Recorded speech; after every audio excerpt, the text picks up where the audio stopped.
अनंत लंबाई के एक समान रूप से आवेशित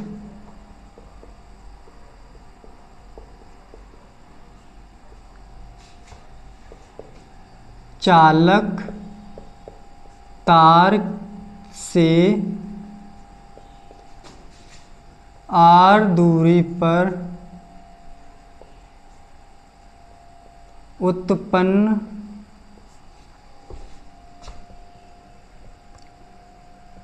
वैद्युत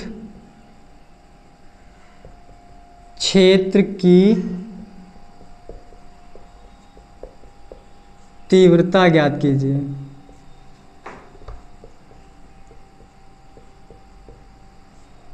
ये अपना है डेरिवेशन, अच्छा सा है, तो इसको हम लोग पढ़ लेते हैं और समझ लेते हैं। तो क्या है अनंत लंबाई, हाँ इसमें करना क्या, हमको गॉस का नियम लगाना है, उसको प्रूव कर देना है, ठीक है। तो गॉस का नियम प्रूव करने के लिए जो अपने पास लाइन है उसी लाइन से हम लोग क्या करेंगे, डायग्राम को बना लेंगे। तो डायग्राम इधर बनाते हैं हम लोग। देखो सबसे पहले हम लोग मान लेते हैं अपने पास एक अनंत लंबाई का तार, चालक तार है। तो जिस एक समान रूप से आवेशित है, तो मान लिया हम लोगों ने इस पे क्या प्लस आवेश आवेशित है, ठीक है। इतना हो गया, अनंत लंबाई का एक समान रूप से आवेशित चालक तार हो गया। इससे r दूरी पर हम ये लोग एक बिंदु मान लेंगे, कहाँ पर, r दूरी पर एक बिंदु मान लेंगे, मतलब तार से r दूरी पर एक बिंदु मान लिया P, जिस पर हमें वैद्युत क्षेत्र की तीव्रता ज्ञात करनी है। और हमको क्या सभी को पता है गॉस का जो नियम होता है वो किस पे लागू होता है, एक बंद पृष्ठ पे लागू होता है। तो हम लोग क्या करेंगे, इस चालक के चारों ओर एक बेलनाकार पृष्ठ की कल्पना कर लेंगे।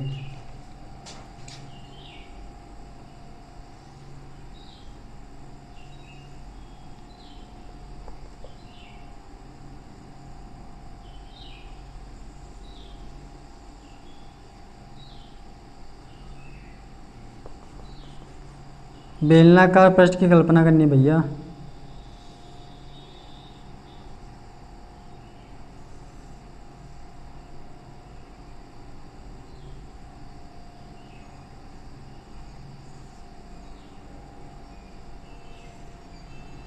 ये हो गया बेलनाकार। इसकी त्रिज्या क्या है, आर है, इसकी त्रिज्या क्या है, आर, इसकी लंबाई क्या मान लेते हैं हम लोगों ने मान लिया एल है।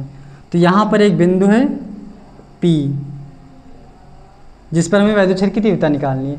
और अपने पास जो बेलन होता है उसमें कितने पृष्ठ होते हैं, एक ऊपर वाला होता है एक नीचे वाला, दो पृष्ठ होते हैं, एक ऐसे घुमा रहता है, एक सीधा एकदम बराबर होता है। तो ये जो बराबर पृष्ठ होता है इसको हम लोग कहते हैं समतल पृष्ठ, और ये जो घुमा रहता है इसे कहते हैं वक्र पृष्ठ, मान लेते हैं यहाँ पर।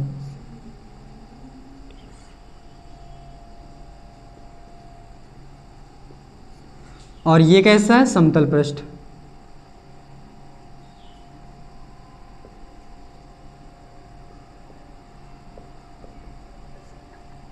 तो ध्यान देने वाली बात ये है कि हम लोगों को जो समतल पृष्ठ दिख रहा है उस पर जो डायरेक्शन लगती है वो सीधा ऊपर लगती है, मतलब यहाँ पर जो एंगल बनेगा वैद्युत क्षेत्र की तीव्रता से, ये वैद्युत क्षेत्र की तीव्रता निकल, तो वो क्या होगा, इससे 90 डिग्री बनना है और समतल से 0 बनना है। मतलब समतल में जो एंगल बनना है, समतल में वो 90 डिग्री है, वक्र पृष्ठ में 0 डिग्री है। ये बात का हमको विशेष ध्यान रखना पड़ेगा, तभी न्यूमेरिकल को सॉल्व कर पाएंगे। एक बात और, मैंने अभी पीछे बताया था रैखिक आवेश वितरण। रैखिक आवेश वितरण में आवेश कितना होता है, अभी बताया था लैम्डा इक्वल टू Q/L होता है, ये मैंने बताया था। तो इससे हम लोग पहले थ्योरी लिख लेते हैं, थ्योरी को इरेज करके फिर डेरिवेशन स्टार्ट करते हैं। तो हम लोगों ने क्या किया, माना एक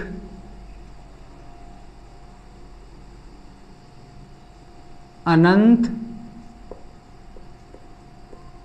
लंबाई का चालक तार है जिससे r दूरी पर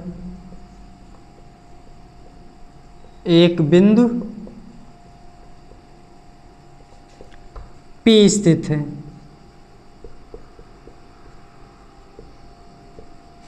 और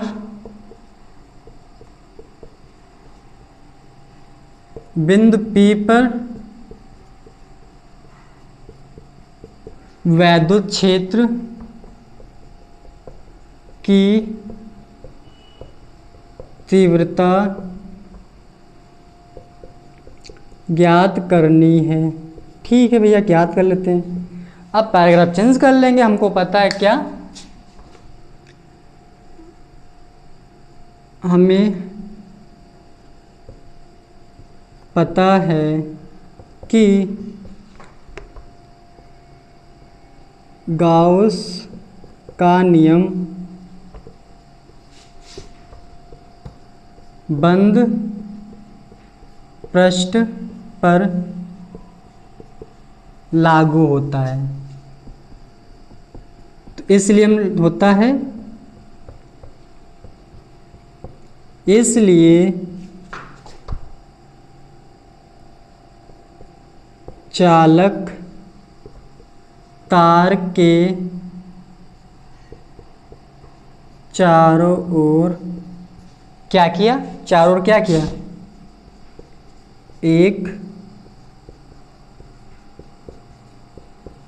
बेलनाकार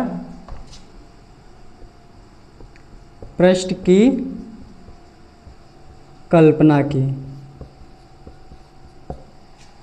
हाँ, तो हम लोगों ने कल्पना कर ली। अब इसके बाद क्या करना है, इस चालक तार का रैखिक आवेश घनत्व लैम्डा है, जिसका कुल आवेश क्या हो जाएगा दोस्तों, सिंपल सी बात है, लैम्डा इज इक्वल टू क्या आता है, lambda is equal to Q upon L होता है। तो इसका आवेश क्या हो जाएगा, उधर चला जाएगा, Q is equal to lambda L, ये इसका आवेश होगा। तो अब हम लोग क्या करेंगे, हमको गॉस का नियम लगाना है। गॉस का नियम क्या होता है, हमको पता है गॉस का नियम phi is equal to Q upon epsilon naught होता है। तो हमको आवेश पता है, निकालना क्या पड़ेगा, फाई निकालना पड़ेगा, फ्लक्स निकालना पड़ेगा। तो इसका हम लोग फ्लक्स निकालते हैं। फ्लक्स निकालने के लिए इसको हटाना पड़ेगा, है ना। तो इसका आप लोग स्क्रीनशॉट ले लो, उसके आगे हम लोग बढ़ते हैं।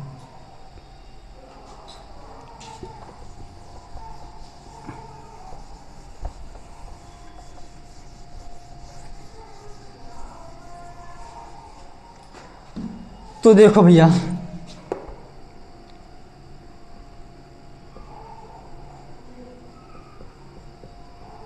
चालक तार से गुजरने वाला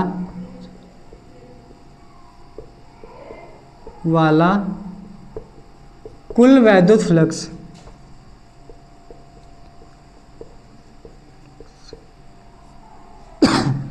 कुल वैद्युत फ्लक्स कितने होंगे, जितने अपने पृष्ठ होते हैं उतने ही वैद्युत फ्लक्स निकलेंगे। यहां पर एक समतल होगा, एक वक्र पृष्ठ होगा। तो यहां पर क्या होगा, कुल वैद्युत फ्लक्स कितना होगा, phi E is equal to क्या हो जाएगा, एक फाई निकलना किसके लिए, समतल के लिए, फाई समतल, और प्लस दूसरा किसके लिए निकल रहा है, वक्र पृष्ठ के लिए, फाई वक्र पृष्ठ। तो फाई ई बराबर क्या होता है, समतल। इसका फॉर्मूला क्या होता है, समाकलन ई ds cos थीटा। और समतल में जो थीटा बनता है, समतल में जो थीटा बनता है वो 0 डिग्री बनता है। ये बात याद रखना, 0 डिग्री प्लस फाई का फॉर्मूला क्या होता है, समाकलन ई ds cos। अच्छा, एक बात यहाँ पर, जो अपना वक्र पृष्ठ है, वक्र पृष्ठ में बन रहा है 0 ना, तो हम लोगों ने समतल में 0 रख दिया है। तो समतल में बनना है 90 डिग्री, तो हमको यहाँ पर 90 लिखना पड़ेगा, और सब वक्र प्रश्न में बनना है 0, तो यहाँ पर 0 रखना पड़ेगा। और cos 90 की वैल्यू होती है 0, तो ये पूरा हो जाएगा 0। फाई ई बराबर ये पूरा 0 हो गया, तो बचा ये प्लस ई, तो कॉन्स्टेंट, तो ई तो बाहर आ गया। समाकलन डी एस कॉस 0 की वैल्यू होती है 1, तो डी एस और यहाँ पर आ जाएगा 1। फाई ई बराबर ई और समाकलन डी एस। अब क्या हमको ये रखना पड़ेगा, ई समाकलन डी एस का मतलब क्या होता है, जो पृष्ठ है उसका आयतन कितना होता है, पूरा क्षेत्रफल कितना होता है। ये बेलन है, बेलन का क्षेत्रफल क्या होता है 2 पाई आर एल होता है, जहाँ समाकलन डी एस किसके बराबर होता है 2 पाई आर एल के बराबर होता है। तो फाई ई बराबर क्या हो जाएगा ई, और डी एस के जगह पे क्या रखेंगे 2 पाई आर एल। फाई निकल आया, अब इसको हम लोग गॉस के नियम में रख देंगे, बस प्रूफ हो जाएगा। तो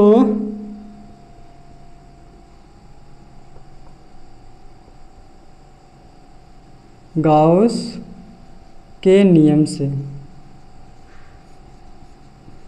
क्या होता है, गॉस का नियम phi is equal to Q epsilon not.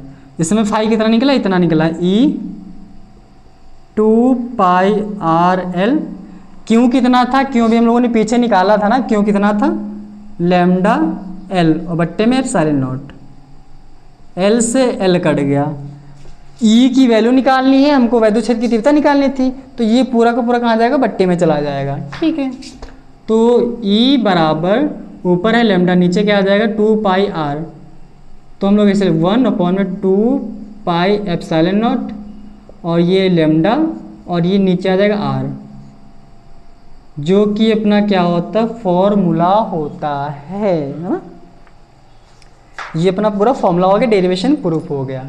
उम्मीद है समझ में आएगा, कहीं पर समस्या नहीं होगी, बस इसको फिर से समझा देते हैं। तो हमको पता है, हम लोगों ने जो थ्योरी लिखी थी वो तो पता ही होगी ना। हाँ, तो इस चालक तार से गुजरने वाला कुल वैद्युत फ्लक्स दो जगह पे निकल रहा है, एक समतल के लिए, एक वक्र पृष्ठ के लिए। समतल में जो एंगल बनना है वो 90 डिग्री बनना है, वक्र पृष्ठ में जो एंगल बनना है वो 0 डिग्री बनना है। तो समतल में क्या हो जाएगा ई डी एस कॉस 90 हो जाएगा, और वक्र में क्या हो जाएगा ई डी एस कॉस 0 हो जाएगा। 90 की वैल्यू 0 होती थी, पूरा हट गया, पूरा 0 हो गया, हट गया। और कॉस 0 की वैल्यू 1 होती है, और ई बाहर आ गया, ई और डी एस हो गया। समाकलन डी एस क्या है, बेलन का क्षेत्रफल है, तो हम लोगों ने बेलन का पूरा रख दिया, वैल्यू रख दी बेलन वाली, तो हम लोगों ने इसके जगह पे रख दिया ये, और ये ऐसे आ गया। फाई की वैल्यू निकल आई। हम लोग अब क्या करेंगे, गॉस के अनुप्रयोग करें, तो हम लोगों ने लगाया गॉस का नियम, जो कि क्या होता है फाई बराबर क्यू पर एप्सिलॉन नॉट होता है। फाई की वैल्यू ये रख ली, क्यू की वैल्यू ये रख ली, एल से एल कट गया, 2 पाई आर बट्टे में भेज दिया, और ये आ गया आंसर, बस हो गया। इसको समझ लो, देख लो, जहाँ पर समस्या हो वहाँ पर पूछ लो, फिर इसके बाद हम लोग आगे बढ़ते हैं। इधर से लाइट आ रही नहीं आ रही, इधर से स्क्रीनशॉट ले लो एक बार, फिर आगे बढ़ते हैं। उम्मीद है स्क्रीनशॉट ले लिया होगा आप लोगों ने। इरेज करते हैं उसको हम लोग। ये डेरिवेशन काफ़ी इंपॉर्टेंट है, बहुत पूछा जाता है। और न्यूमेरिकल में क्या पूछता है, न्यूमेरिकल इसके भी आते हैं, तो न्यूमेरिकल में हम लोग क्या करेंगे, ए इज इक्वल टू ऊपर नीचे 2 से मल्टीप्लाई कर देंगे। रीज़न क्या होता है, हमको यहाँ पर इसकी वैल्यू नहीं पता होती है, इसकी वैल्यू नहीं 4 वाले की वैल्यू पता है, तो 4 करने के लिए हम लोग 2 ऊपर नीचे लिख लेंगे। क्या हो जाएगा 1/4 पाई एप्सिलॉन नॉट 2 लैम्डा बट्टे में आर। ये होता है अपना न्यूमेरिकल के लिए फॉर्मूला। तो अभी हम लोग जब न्यूमेरिकल सॉल्व करेंगे तो सब बताया जाएगा ना, तो एक एक करके सब सीखो।